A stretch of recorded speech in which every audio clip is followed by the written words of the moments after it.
நம்முடைய கோட்டைமேடு பகுதியில் வசிக்கக்கூடிய வாக்காளர் பெருமக்கள் ஒவ்வொரு இடத்திலும் அன்போடு கேட்டுக் கொள்வது, நடக்கூடிய தேர்தல் என்பது தமிழ்நாடு அணிக்கும் டெல்லி அணிக்குமான தேர்தல் என்பதை நம்முடைய முதலமைச்சர்கள் அறிவித்திருக்கின்றார்கள்.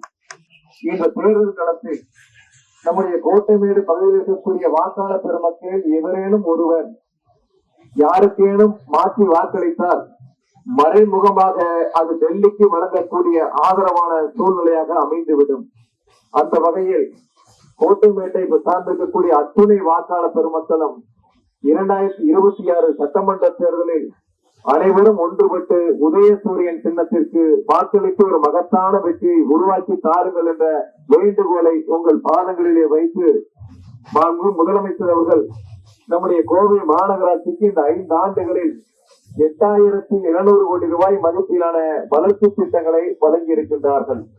அந்த வகையில் இன்னும் பல்வேறு சிறப்பு நிதிகளை கொடுத்து மாநகராட்சியினுடைய வளர்ச்சிக்கும் மாவட்டத்தினுடைய வளர்ச்சிக்கும் பல்வேறு சிறப்பு திட்டங்களை நிறைவேற்றி தர இருக்கின்றார்கள். எனவே திராவிட மாடல் அரசு 2.0 அமைவதற்கு அதிகமான வாக்கு வித்தியாசத்தில் கோவை தெற்கு தொகுதி உதயசூரியன் வென்றது. அதற்கு கோட்டைமேடு அதிக வாக்குகளை உதயசூரியனுக்கு வழங்கியது என்ற பெருமையை உருவாக்கி தர வேண்டும் என்று அனைவரிடத்திலும் அன்போடு கேட்டுக்கொண்டு, நான் இங்கு பிரச்சார பயணத்திற்கு வருகின்ற பொழுது நான் அப்பா சொன்ன சொன்னேன், எங்க மாவட்டத்துல எங்க ஊர்ல எங்களுக்கு ரொம்ப பிடிச்ச ஊரு பள்ளப்பட்டின்னு சொன்னேன்.